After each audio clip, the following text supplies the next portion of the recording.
ay ano, ay di, Matilda na lang, okay. Pinili nila na Akai jungle. Kasi sasabihin ko sana kung tank Akai, Nola na. Ay, ano yun, no? Nathan, Nola, basta. Ito na yun, basta ito na yun. Two basics ang ating nakikita in this game number 4. Match point pa rin para sa Falcons AP Bren. Para naman sa Team Liquid Echo, gusto nila tayong dalin sa game number 5. Punta na tayo sa ating casters. Casters, kayo na to. Si JP ng moment na yun, and look at Flap TZ, matatarget nila, hindi si Open pala yun. Habang si Flap TZ doon magda-dash away, heavy spin, ginamit na rin, at yung NetherRealm nandito na, at kumakasapa ang Falcon Safety Bren. Halos walang buhay din ng mga players na Liquid Echo, at napagandang Shadow Stampede para kay Few. Pero natin ng damage kasi Kyle TZ makakuha nila. Flap TZ, hinahampas na maso, hindi tatama yung panghuli, pero tatama execution strike. Boom! Liquid Echo, kitang-kita naman natin doon, di ba? May pagmamahal, talagang may pagsigaw, pero ito na naman. Isa lang ang sigaw ng Falcon Safety Bren. Diretsuhin natin ngayon si Kyle TZ. Probably because yung ano natin matchup pa rin natin is utility and even yung assassin. Pero grabe naman talaga yung palitan dito sa may top lane.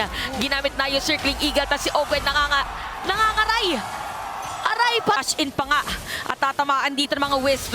Parang trip to Jerusalem yung nakikita natin. At na si Benny Cutie. Meron mga free hit para sa kanya. Yung turtle marereset pa rin. At eto na naman tayo. Napanood ko na to. Anong game na ba? Ganto pa rin yung turtle na pagkuha. Kahit turtle, ganito pa rin ang sayawan, pero penalty zone, ikinumit na nga rin doon. Agad-agad, Minoan Fury, follow up as well, pero Carl TZ nag-spin na. At mga yung turtle, mapapasakamay pa ng Falcons AP Bren at si Carl TZ, yung sumunod na nawala mula sa side ng Liquid Echo. Guiding wind para makatakas dito sila Benny Cutie, kaya naman sila Flap TZ dito. Medyo makikita. Kaso nandun naman yung Elepante. Nasa ilalim na sila ng Torre, pero makakatakas naman ng ligtas. Agalan lang, kailangan talaga ay may tamang buwelo lang na magaganap, pero napakaraming binuhos kay Carl TZ at buhay pa siya. Ayun lang, natusok dito ni Flap TZ at talagang binibigyan na lahat ng mga pwedeng salubungin.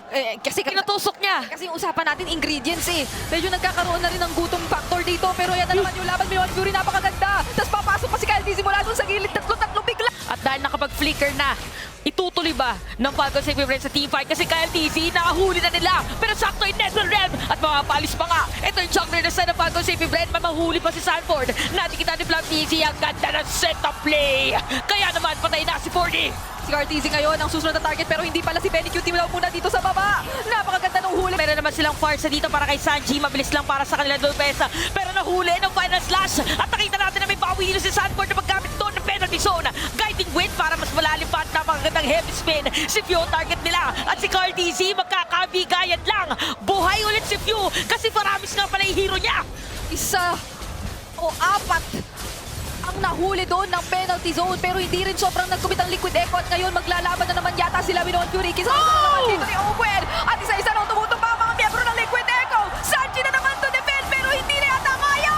At ito na nga, may kita natin na magtutuloy na legacy ng Pilipinas sa Grand Finals ng MSC Falcons AP Bren!